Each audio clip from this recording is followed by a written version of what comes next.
Comment parler de loisirs en classe de FLE? Salut, c'est Jérémy, bienvenue dans cette nouvelle vidéo. Aujourd'hui, je vais t'expliquer comment tu peux traiter le thème des loisirs en classe. Alors, c'est niveau débutant total, le niveau A0, A1.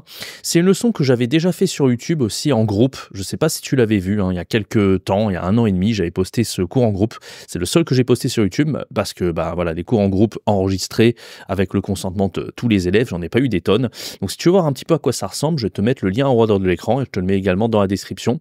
Tu vois, c'est assez instructif. Et donc, je vais revenir pas mal sur les stratégies d'enseignement dans cette vidéo et un petit peu l'activité que tu vas pouvoir récupérer directement dans le premier lien de la description. Je t'offre 15 cours de FLE débutant à 0 à 1, 100% gratuits, qui te feront économiser jusqu'à 57 heures de préparation. N'hésite pas, c'est le premier lien dans la description. Et avant de commencer, n'hésite pas à t'abonner, à laisser un like. Pour toi, c'est pas grand-chose. C'est juste un petit clic de la souris et ça m'aide énormément. Merci beaucoup. Allez, on commence sur cette activité. Donc, moi, je fais une leçon, en fait, qui parle des goûts, des loisirs, en fait. Et on commence direct avec un document déclencheur. Alors, ce document, il présente, en fait, des émissions télévisées. Donc, des émissions souvent de télé-réalité, tu sais, sur la chaîne M6. Donc, on parle, par exemple, d'un dîner presque parfait, de Pékin Express, de la Nouvelle Star.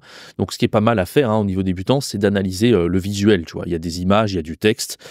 Donc, tu demandes les noms en fait de chaque émission, donc ça permet aux apprenants de lire, de prononcer, tu peux corriger la prononciation au passage, et puis à ce moment-là, voilà, tu vois un petit peu le vocabulaire du texte. Alors, en fait, au niveau A0, A1, il faut savoir que c'est jamais des phrases très longues, c'est souvent des mots-clés, en fait, des bouts de mots, 5 candidats de la même région, des choses comme ça, et donc là, tu vois un petit peu le vocabulaire qui est transparent avec l'anglais, tu vois, candidates, candidats, c'est la même chose, talent, tu vois, par exemple, Nouvelle Star.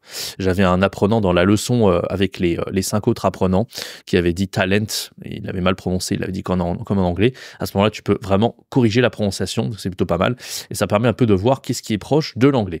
Donc voilà, donc quand tu analyses les documents, tout simplement, et moi, dans le PowerPoint que tu as récupéré dans les 15 cours de FLE gratuits, j'ai posé en fait quelques questions, des questions vraiment toutes bêtes. C'est quel type d'émission Pékin Express?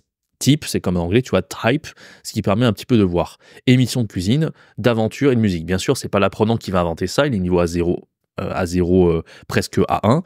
Donc, il va chercher l'information dans le document. Il verra que Pékin Express, c'est aventure, c'est écrit dessus. Il y a le mot-clé, en fait, dans le document. Pareil pour dîner presque parfait. Dîner, de toute façon, c'est comme en anglais, un dinner.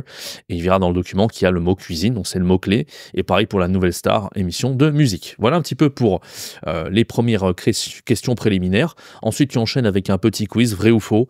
Est-ce que dans Pékin Express, il y a 5 candidats? Donc, ça, c'est moi qui l'ai rajouté. Tu vois, à chaque fois que j'ai baptisé des trucs, en fait, je peux rajouter un maximum de questions. Si tu veux faire durer les cours, évidemment, avec ces cours-là, tu peux durer déjà quelques heures, mais tu peux toujours rajouter avec ChatGPT davantage de questions si tu veux rajouter quelque chose. À l'époque, j'avais pas fait une compréhension écrite dynamique sous forme de qui veut gagner des millions, mais c'est généralement ce que je fais dans ce type de cours.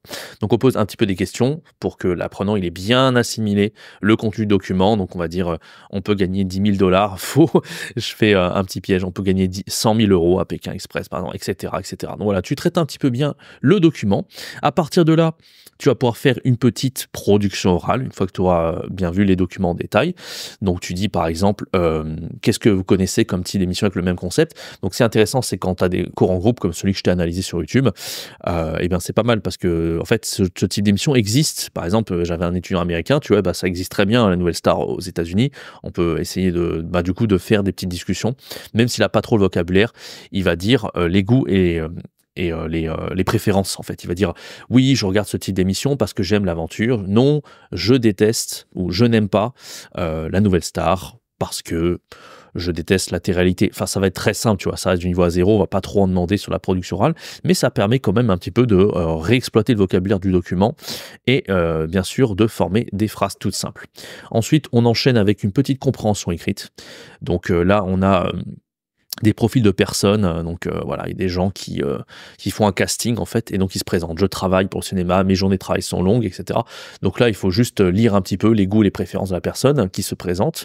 Donc c'est un petit texte qui est pas trop compliqué. De toute façon, les apprenants à ce niveau-là, ils se rapprochent du A1 qui est acquis, après presque au niveau A1.2.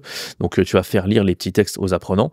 Bien sûr, n'hésite pas à utiliser l'outil crayon sur PowerPoint ou sur Zoom pour voir un petit peu le vocabulaire, corriger la prononciation des apprenants au passage. Et une fois qu'on a vu tout ça, on va demander quels sont les goûts et les préférences de chaque candidat, ce qui permet un petit peu de voir un petit peu comment introduire le thème du loisir, des goûts. Et à partir de là, je t'ai fait une petite activité, un Learning Apps, donc tu peux l'afficher dans ton navigateur. Voilà, je le dis souvent, hein, je fais souvent ce type d'activité pour fixer un petit peu ce qu'on a vu. Et donc en fait là tu as une activité en fait où l'apprenant il va juste scanner son QR code, il va glisser, déposer. Par exemple, quand un candidat il dit j'aime bien aller à la montagne ou à la campagne, il faut savoir de quel candidat il s'agit. Donc ça permet de faire une compréhension écrite de manière beaucoup plus dynamique et beaucoup plus fun. Ça c'est la suite de l'activité. Ensuite tu enchaînes avec les goûts et les loisirs. Donc j'aime, j'adore, je n'aime pas, je déteste. Comment former ça? Il suffit d'utiliser le verbe, hein, j'aime bien plus infinitif, je déteste plus je déteste plus non, je déteste plus verbe à l'infinitif, etc. Exemple, je déteste la ville ou je déteste la montagne. Voilà, après quelques petits exercices structuraux, tu enchaînes et on continue avec le verbe faire. Donc ça c'est quelque chose d'important parce qu'il faut voir la différence entre faire, je sais pas moi, faire du piano, jouer du piano, tu vois, en fait, en fonction des activités, on va dire jouer au football. Par contre, on va dire faire de la randonnée, faire du piano. Donc ça, faut vraiment bien voir la différence. Tu as un petit point langue à ce niveau-là, quelques exercices que je t'ai préparés par la suite. Et voilà, tu vas pouvoir faire un petit peu de production orale là-dessus, hein. L'apprenant, il va pouvoir dire j'aime le judo, je déteste faire du piano, etc., etc. Donc on a aussi la différence entre le masculin et le féminin, c'est un peu important. Une activité où tu vas relier les images avec par exemple, il y a une image de judo, il va devoir dire ça c'est le judo et faire une phrase. J'aime faire du judo ou je déteste jouer au football, etc., etc. Voilà un petit peu comment introduire ce thème sur les loisirs et les passions. J'espère que ça t'a plu. N'hésite pas à aller voir ce cours en entier que j'ai proposé, un cours en groupe sur YouTube, où tu peux te faire vraiment une idée sur comment enseigner ça et récupère ce cours qui fait partie des 15 cours de FLE gratuits pour économiser jusqu'à 57 heures de préparation. C'est le premier lien en description. N'hésite pas à t'abonner, à laisser un like et je te retrouve très bientôt pour une prochaine vidéo. C'était Jérémy. Ciao, bye bye.